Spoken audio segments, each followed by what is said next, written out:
Well, we're back. It's been a while since we were here, right? We're home.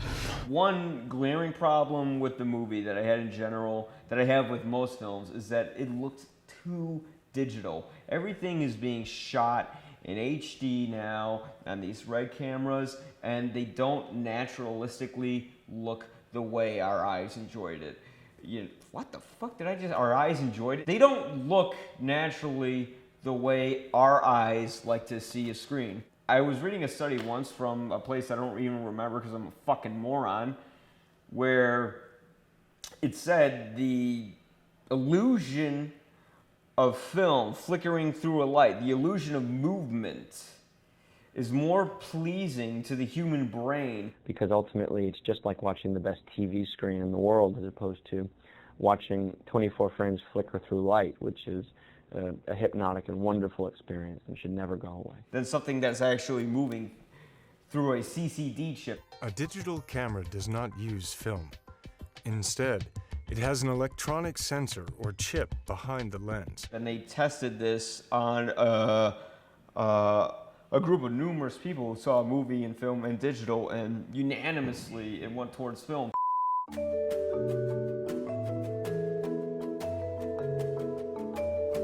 I know I saw with you 1989 Batman, for example. In my opinion... Yeah, we saw that at the music box on 35mm print. I just read, actually, to your point, further your point, an article about Quentin Tarantino. When you're watching a movie, a film print, you are watching an illusion. And to me, that illusion is connected to the magic of movies. Christopher Nolan and the guy who did Star Trek or whatever, J.J. Abrams. We call him J.J. Paycheck or whatever. Pay Abrams. Well, thank you. I would say the following, that it's an interesting thing working on Star Trek, being, unlike you, someone who never quite got it, actually, until we started working on it. They actually submitted something to Hollywood to say films need to be filmed on actual film going forward. And because my understanding from reading the article, and this is just me as an amateur and an outsider looking in and reading an article,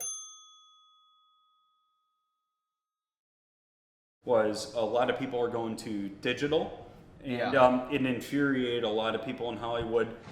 Nobody likes to cry, baby. It wouldn't capture the film and restore and keep it in a place where it's something for the future. And not that J.J. Abrams is going to make a film that would be important in 100 years.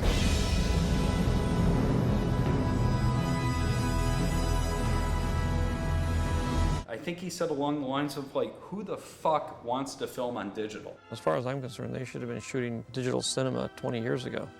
People say, why am I doing it? I say, the real question is, why not?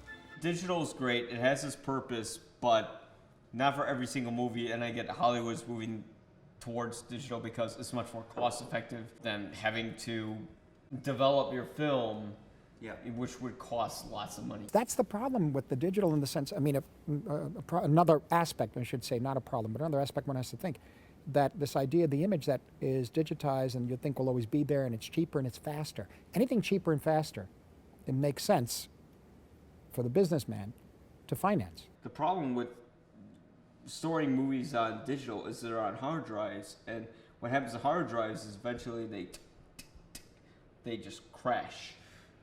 Film, you can just clean it up and it's good for over 100 years. I totally agree. The danger, especially I think in our culture, is that a cheaper, faster is consumed, bang, goes away. There's nothing. There's no nourishment. When before the film, they were rolling the trailers, and they had the trailer for The Force Awakens happened, and it was shot on film. It's been filmed on 35mm, and immediately the effects, the locations, everything looked so much more tangible.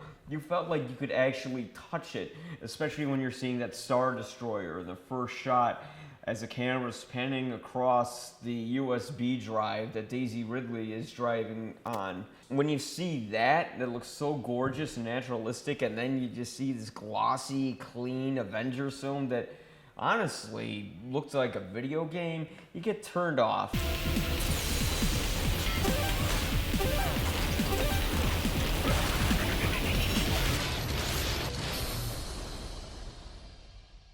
We really need a movement these days in film to bring 35 millimeter back.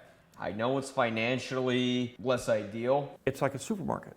So now we're in the business of Procter & Gamble. You know, how do you get the shelf space? But at the same time, it brings back the artistry in film that we really need on a visual level that will please audiences. But Hollywood's not going to do that because it's a business. They call it show business for a reason. Greed, for lack of a better word, is good. Greed is right.